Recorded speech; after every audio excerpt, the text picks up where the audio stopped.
ഓം ശാന്തി.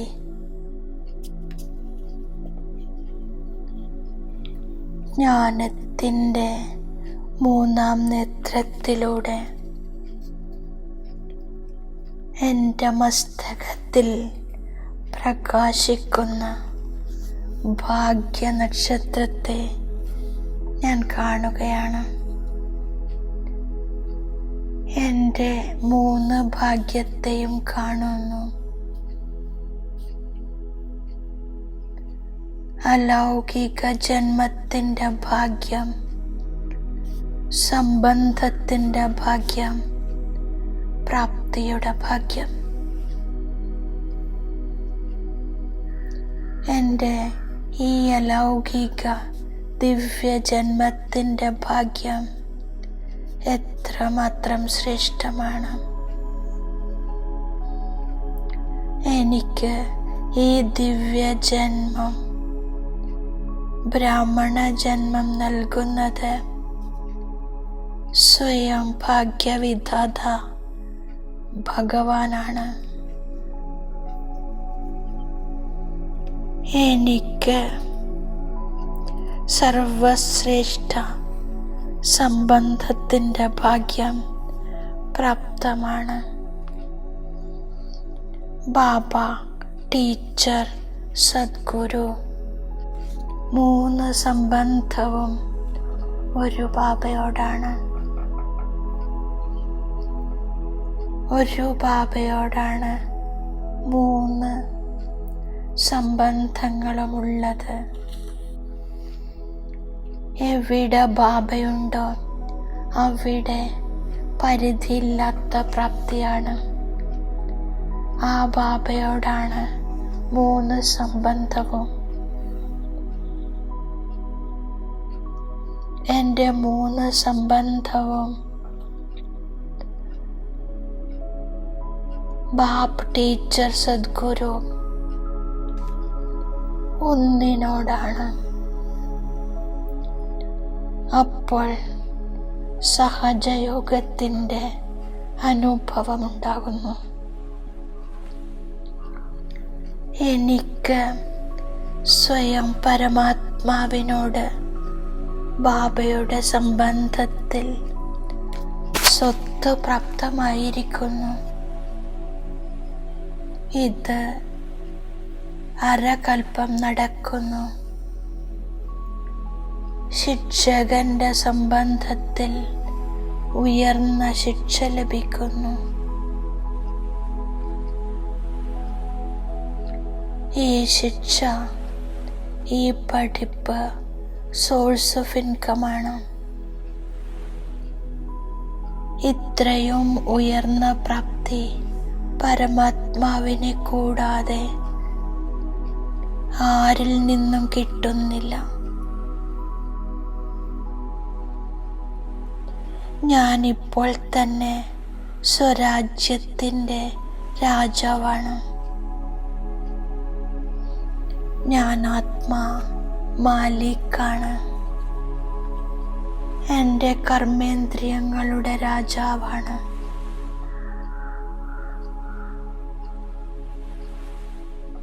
ഭാവിയിലും ഈ രാജ്യപദവി ലഭിക്കുന്നു. സ്വയം പരമാത്മാ എൻ്റെ സദ്ഗുരുവാണ്. പരം സദ്ഗുരു എനിക്ക് ശ്രീമതം നൽകുന്നു. ഞാൻ സദാ എൻ്റെ പരം സദ്ഗുരുവിൻ്റെ ശ്രീമതമനുസരിച്ച് നടക്കുന്നു. ഞാൻ സർവശ്രേഷ്ഠാത്മാവാണ്, ഭാഗ്യശാലി ആത്മാവാണ്. 3 സംബന്ധവും ഒരു പരമാത്മാവിൽ നിന്നും ഞാൻ പ്രാപ്തി ചെയ്യുന്നു. ഞാൻ ബാബ എന്താണോ കേൾപ്പിക്കുന്നത് അതുമാത്രം കേൾക്കുന്നു. ആസുരീയമായ കാര്യങ്ങൾ കേൾക്കുകയോ പറയുകയോ ചെയ്യില്ല.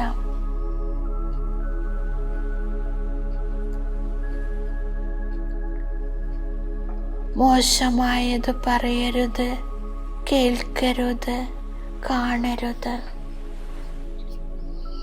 ബാബ എൻ്റെ അച്ഛനും ടീച്ചറും സദ്ഗുരുവുമാണെന്നുള്ള ഉറപ്പ് എനിക്കുണ്ട്.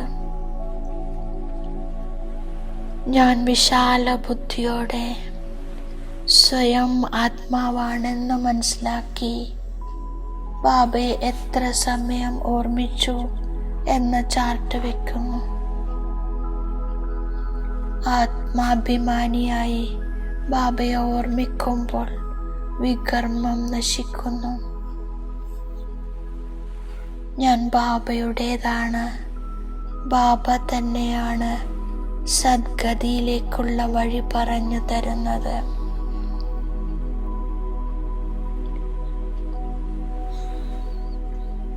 ബാബ എന്താണോ പറഞ്ഞു തരുന്നത് അത് ഞാൻ കേൾക്കുന്നു. ബാബ ഒരു ചെറിയ ബിന്ദുവാണ്. അതിൽ മുഴുവൻ പാർട്ടും അടങ്ങിയിട്ടുണ്ട്. ബാബ പറയുന്നു, ഈ മോശമായ ലോകം കാണുന്നതിൽ നിന്നും കണ്ണുകളടക്കൂ. ഈ ലോകത്തെ കണ്ടുകൊണ്ടും കാണരുത്. ശാന്തിധാമത്തെയും സുഖധാമത്തെയും ഓർമ്മിക്കണം. ഇത് 5000 വർഷത്തിൻ്റെ ചക്രമാണ്. ഈ ലോകത്തിൻ്റെ ചരിത്രവും ഭൂമിശാസ്ത്രവും ആവർത്തിക്കുന്നു. ഞാൻ പാർട്ടുധാരിയാണ്. നാടകത്തിൻ്റെ ആദ്യ മധ്യ അന്ത്യം തീർച്ചയായും മനസ്സിലാക്കുന്നു.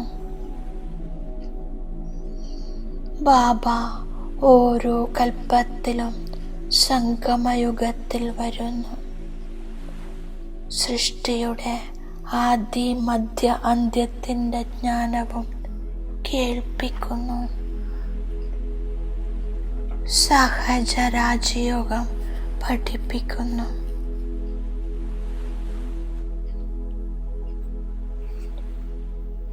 അല്ലയോ ഗോഡ് ഫാദർ, ദയ കാണിക്കൂ എന്ന് ബാബയോടാണ് പറയുന്നത്.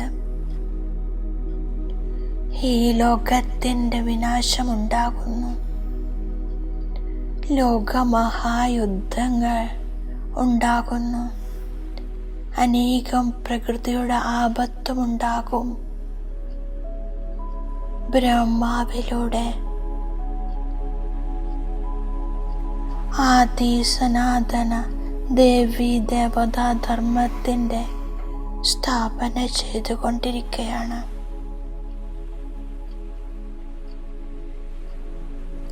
കാമവികാരം നമ്പർ 1 അവഗുണമാണ്. അത് എത്രമാത്രം ദുഃഖം നൽകുന്നു. ബാബ പറയുന്നു, നിങ്ങൾക്ക് സദോ പ്രധാനമാകണം. എന്നെ ഓർമ്മിക്കൂ, അപ്പോൾ വികർമ്മം നശിക്കും. പരമാത്മാവ് അച്ഛനുമാണ്, ടീച്ചറുമാണ്, നോളജ്-ഫുള്ളാണ്, ജ്ഞാനസാഗരമാണ്. God Father is truth. സത്യം പറഞ്ഞു തരുന്നത് ബാബയാണ്. ബാബ വന്ന് നരനിൽ നിന്നും നാരായണനാകാനുള്ള സത്യമായ കഥ പറഞ്ഞു തരുന്നു. കുറച്ച് വർഷത്തിനുള്ളിൽ ശ്രേഷ്ഠാചാരി ലോകം സ്ഥാപിക്കപ്പെടും. സ്വയത്തെ ആത്മാവാണെന്ന് മനസ്സിലാക്കി എത്ര സമയം ബാബയെ ഓർമ്മിച്ചു എന്നതിൻ്റെ ചാർട്ട് വെക്കുന്നതിലും വിശാല ബുദ്ധി വേണം. ദേഹി അഭിമാനിയായി ബാബയെ ഓർമ്മിക്കുമ്പോഴാണ് വികർമ്മം വിനാശമാകുന്നത്. ദേഹി അഭിമാനിയായി ബാബയെ ഓർമ്മിക്കുന്നതിലൂടെ ഒരിക്കലും ആർക്കും ദുഃഖം നൽകില്ല. ബാബ വരുന്നത് തന്നെ സുഖം നൽകാനാണ്. അതിനാൽ കുട്ടികളും എല്ലാവർക്കും സുഖം നൽകുന്നു. ബാബയുടെ ഓർമ്മയിലൂടെ എല്ലാ ഭൂതങ്ങളും ഓടിപ്പോകുന്നു. ഈ ആസുരീയവും മോശവുമായ ലോകത്തിൻ്റെ നേരെ ഞാൻ കണ്ണുകളടക്കുന്നു. പഴയ ലോകത്തോട് യാതൊരു കണക്ഷനുമില്ല. കണ്ടുകൊണ്ട് കാണാതിരിക്കുന്നു. ബാബ ഈ പരിധിയില്ലാത്ത ഡ്രാമയിലെ പാർട്ടുധാരിയാണ്. ഓരോ സെക്കൻഡും ആവർത്തിക്കുന്നു. ഇത് സ്മൃതിയിൽ വെച്ച് ഓരോ കാര്യത്തിലും പാസ്സാകണം. വിശാല ബുദ്ധിയുള്ളവരാകണം. എനിക്ക് ബാബയുടെ വരദാനം കിട്ടിയിരിക്കുന്നു. സാക്ഷാത്കാരമൂർത്തിയായി ഭവിക്കൂ. ഞാൻ യാഥാർത്ഥ്യത്തിലൂടെ രാജകീയതയുടെ പ്രത്യക്ഷ രൂപം കാണിക്കുന്നു. അന്തിമ സമയത്ത് മൂടുപടം നീങ്ങും. പിന്നെ ഒളിഞ്ഞു കിടക്കുന്ന രത്നങ്ങൾ അതിൻ്റെ സമ്പന്നതയുടെ രൂപത്തിൽ പ്രത്യക്ഷപ്പെടും. റോയൽ ഫാമിലി ഇപ്പോൾ തങ്ങളുടെ ഭാവി പദവി സ്പഷ്ടമാക്കുന്നു. അതിനാൽ യാഥാർത്ഥ്യത്തിലൂടെ റോയൽറ്റിയുടെ സാക്ഷാത്കാരം ചെയ്യിപ്പിക്കുന്നു. ഏതെങ്കിലും വിധിയിലൂടെ വ്യർത്ഥത്തെ സമാപ്തമാക്കി സമർത്ഥത്തെ പുറത്തു കൊണ്ടുവരൂ. ഓം ശാന്തി.